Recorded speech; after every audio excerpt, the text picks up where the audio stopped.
چار چیزیں ایسی ہیں جس شخص کے اندر پائی جائیں وہ خالص اور پکا منافق ہے۔ اذا تمنا خانہ، جب اس کے پاس امانت رکھی جائے خیانت کرے۔ تو منافق خائن ہوتا ہے، جب بھی امانت رکھی جائے وہ خیانت کرتا ہے۔ اور ہم اس نبی کے ماننے والے ہیں جن کے گھر کے گرد کافروں نے محاصرہ کیا ہے، ننگی تلواریں لیے کھڑے ہیں کہ آج حضور کی زندگی کا چراغ بجھا دیں گے۔ وہ باہر تلواریں لہرا رہے ہیں اور حضور علی کو وصیت کر رہے ہیں کہ صبح ان کی امانتیں واپس کر کے تم بھی مدینے پلٹ آنا۔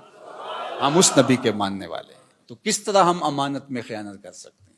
اس شخص کا دین ہی نہیں ہے جس کے پاس امانت نہیں ہے۔ اور امانت صرف مال کی نہیں ہے، المجالس بالامانہ۔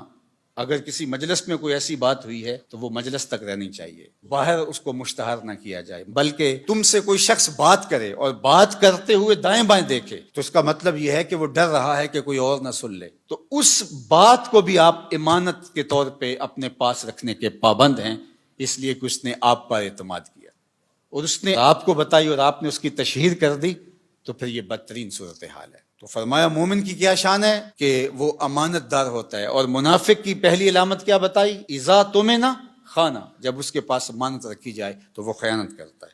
واذا حدث کذب، اور جب وہ بولتا ہے جھوٹ ہی بولتا ہے۔ مومن کا جھوٹ سے تعلق کیا؟ مومن تو سچ کا خوگر ہے، مومن کی زبان سے تو خیر پھوٹے گی، سچائی پھوٹے گی، جھوٹ کیسے پھوٹ سکتا ہے؟ اور ایک حدیث میں آیا، حضور نے فرمایا الا انبئکم باکبر الکبائر، میں تمہیں بڑے بڑے گناہوں کی خبر نہ دوں؟ جو بڑے گناہ ہیں ان میں بھی جو بڑے ہیں ان کی خبر نہ دوں؟ تو صحابہ نے کہا کیوں نہیں حضور، ارشاد فرمائیے۔ تو آقا کریم نے فرمایا الاشراک باللہ، اللہ کے ساتھ کسی کو شریک ٹھہرانا۔ پھر ارشاد فرمایا وعقوق الوالدین، والدین کی نافرمانی کرنا، وجلس وکانا متکئا۔ تیسری چیز بیان کرنے کے لیے حضور ایسے ٹیک لگائے بیٹھے تھے، حضور نے ٹیک چھوڑ دی، بات کی اہمیت کو اور اجاگر کرنا تھا۔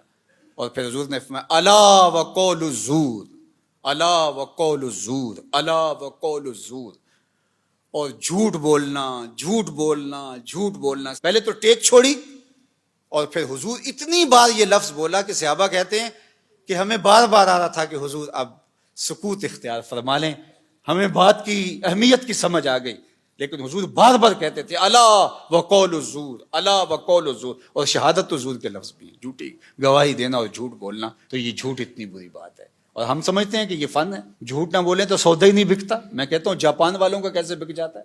پوری دنیا بیچ رہی ہے، ہمارا نہیں بکتا۔ ہم پھر سودا نہیں بیچ رہے، ہم جھوٹ بیچ رہے ہیں، جو بیچیں گے کمائی بھی پھر اس کے مطابق ہوگی۔ تو فرمایا جب بولے جھوٹ بولے، یہ منافق کی علامت بتائی گئی۔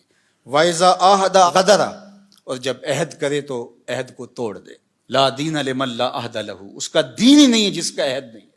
ہمارے ایک ذمہ دار شخص نے یہ بات میڈیا کے سامنے کہی تھی کہ جو عہد ہے، وعدہ ہے، وہ کوئی قرآن و حدیث ہے؟ ہاں قرآن و حدیث ہے۔ لا دین لمن لا عہد لہ، جس کے پاس عہد کی پاسداری نہیں، اس کے پاس دین ہی نہیں ہے۔ اللہ اکبر، یہ دین ہے ہمارا۔ وَإِذَا خَاصَمَ فَجَرَ، اور فرمایا کہ جب وہ کسی سے لڑتا ہے، جھگڑا ہو جاتا ہے، کسی سے الجھاؤ بن جاتا ہے تو گالیاں بکنا شروع کر دیتا ہے۔